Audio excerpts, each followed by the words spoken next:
And we're going to walk through this because I enjoyed this way more than I thought I would. This was the one that we built on stream. It's a modification of the one that we built on stream, where we just kind of got all of the cards that could pass out to other players.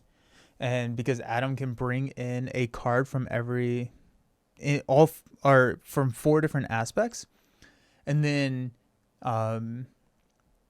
we're bringing cards like defensive specialist, or not defensive conditioning, whichever one is the um I did not get the custom Adam Hero card. Unfortunately, I did not. I got the Vision one. You handed me the Vision one, which was pretty cool, but no custom Adam. That will be one that we print for sure. But I changed it up. Brant had the suggestion, and I think Boom Guy, you also had the suggestion of running Pool with Warlock.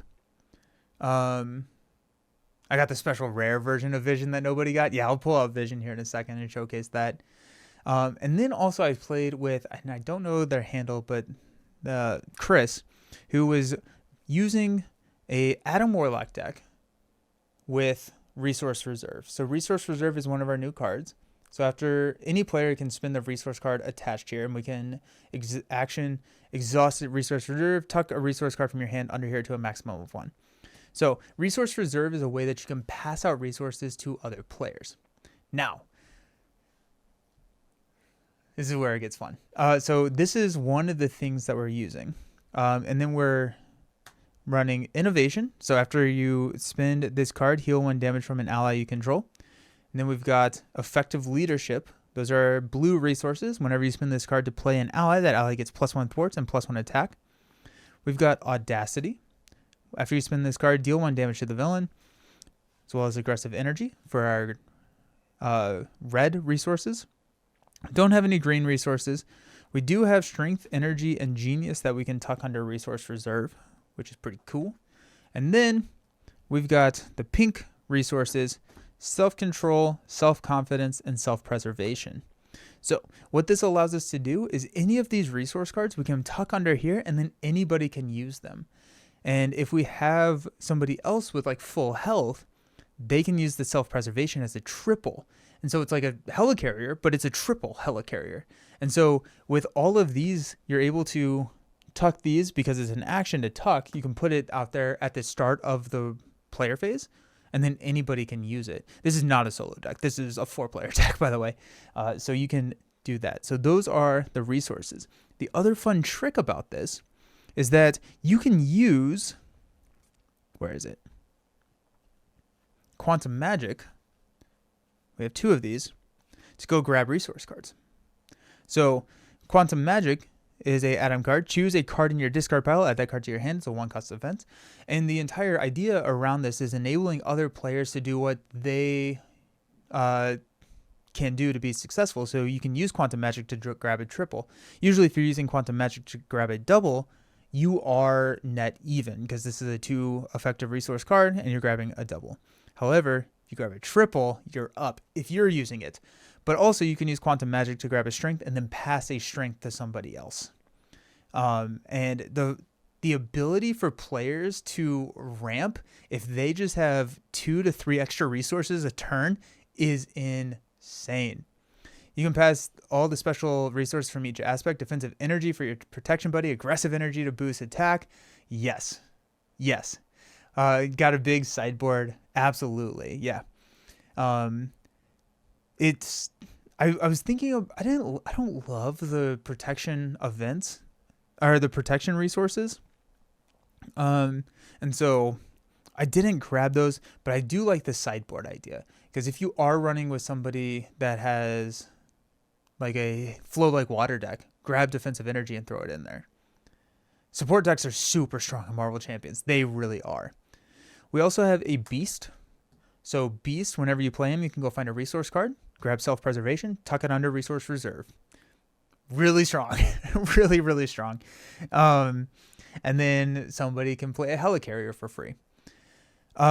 We have Welcome Aboard, which allows any player to replay a ally and then reduce the cost of that next ally by 2. So there's a lot of times you draw a welcome aboard and say, I have a welcome aboard. And then if anyone has an ally, they can play it for 2 less. And so it's just, it just ramps people.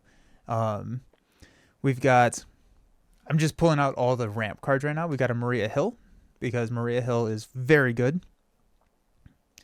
Brother Voodoo is in here, mainly so that we can go grab like a quantum magic or a different event, like a welcome aboard or something like that.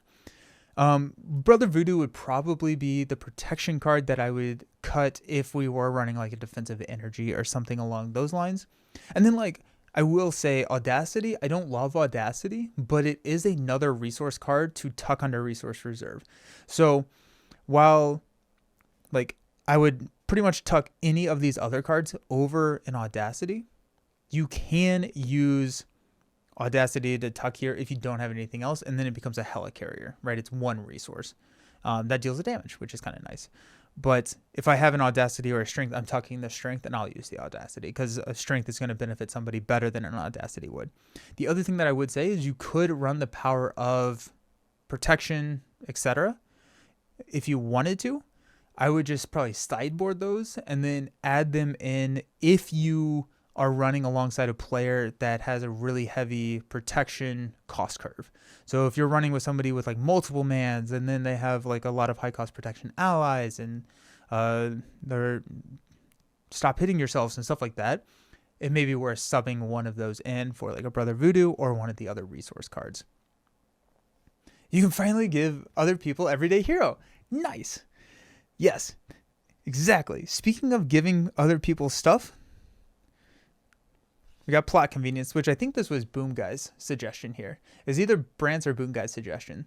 But Plot Convenience from Pool, we can exhaust Plot Convenience to choose to attach an aspect card from your hand face down here, or add the card face down here to your hand.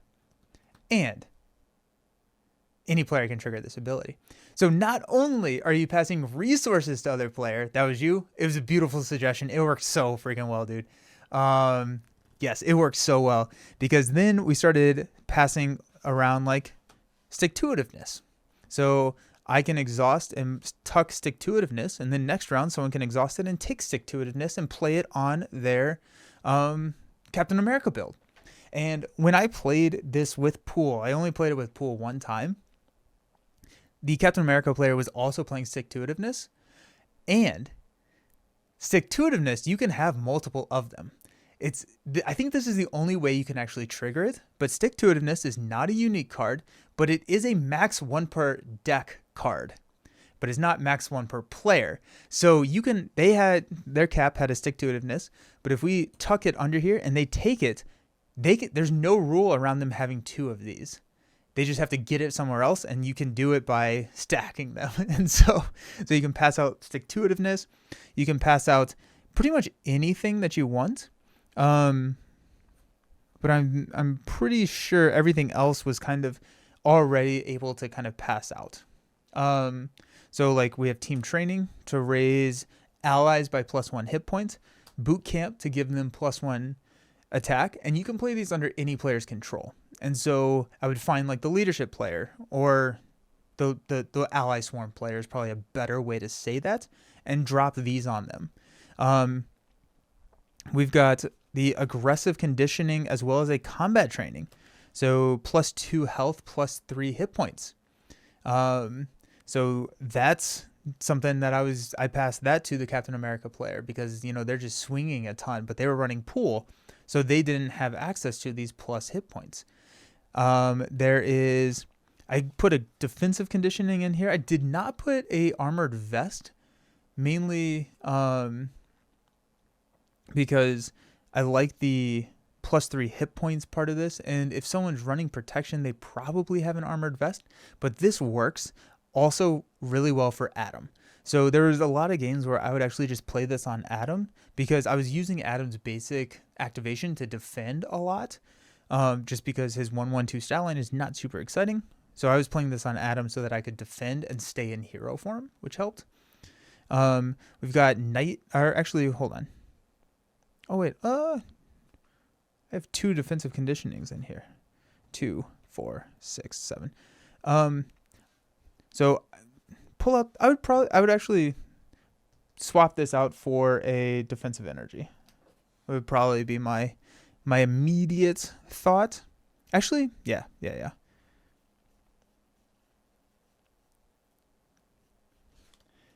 Just as another resource card that's in green, there potentially could be something else that would be a little bit better. But just as a gut reaction, that feels pretty good. So defensive conditioning. You got med team to heal allies or to heal heroes so that they can then hit this triple. So if somebody has 2 damage on them, heal them with a med team, and then they can activate the triple rather than having it be a double. You got Night Nurse because that's a silly card in multiplayer. I have Shake It Off in here because after you take damage, you get a tough status card. This works if you can have another Guardian at the table. However, I was finding myself using this either for Adam or just using this. A lot of the protection cards for his Battle Mage ability, which I think protection is probably his best Battle Mage target because it heals an ally, and that is incredibly powerful. And then we got Second Wind, which is another way to heal 5 damage from a character, which then helps them hit that triple again. You could Honorary Guardian another player. I thought about that. I am at 50, and my basic cards, I could probably cut something, but you could Honorary Guardian for sure. We got a Sunfire in here. That's a tech card for a scenario. 2 times I played this deck. I played alongside a Web Warrior build, and so I swapped Sunfire out for Jessica Drew, which is the new aggression Web Warrior ally that whenever a Web Warrior enters play, you get to ping a damage. I was playing with Astrodar from the Alter Ego Chronicle blog, so go check them out. He was playing a sneak attack Web Warrior build, and we were just sneaking in a ton of, or he was sneaking in instead of a ton of Web Warriors, and I just threw down Jessica Drew and was just able to do a ton of damage there. 2, 3, 4, 5, 6. I think we're missing a blue card. Am I missing a blue card? 1, 2, 3, 4, 5, 6. Yeah, because we're running 7. The other blue card is Call for Backup. Or Command Team. Depends. It kind of depends on the makeup of the table. Got to Keep Up the Pressure, which is the side scheme, which is just nice to toss out there, and then it allows everyone to go find an attack event to kind of like make a final push. We've got a Tic-Tac-Toe for more ally healing. Ally healing is very, very good. We got a Get Good, which I thought was a fun card for plot convenience. Actually, it's not even a plot convenience card. You can just Get Good, where when a player would be defeated, they set their hit point dial to 1, change to Alter Ego form, and then you remove this card from the game. So it's a safety net there. Then we have Helicarrier. We have Sorcerer Supreme, Blood Gem, and Endurance. And Endurance would be passed out to somebody else. It worked way better than I thought it would. And this is actually a modified version of what I played on Sunday evening. Like I added Beast in here, and I made a couple other modifications, but it 1, 2, 3, 4, 5, 6. Yeah. Okay. It worked way better. And it was, I am going to publish the deck on CDB 100%. And so it's fun. It was just fun because it's like if you've played multiplayer before, you understand the joy of being like, can I have that Helicarrier? And people are like, yeah, you can. And like, it enables me to do everything. And then you're like, can I have that triple resource? It's just a different feel. It's a different vibe. It just enables so much. And so, if Chris, if you're watching this, let me know your username so I can tag you, in the published version for Resource Reserve. Because I thought that was just so clever, and I loved it. I loved it so much. So I'll post this on CDB, and it was just, this was probably the most fun deck build that I ran the entire week. The joy of deck building for multiplayer, 100%. Yeah. Multiplayer deck building is just a whole nother thing that you can do. The other option, actually, instead of a call for backup or a command team for that 7th card slot, maybe band together. That could be fun.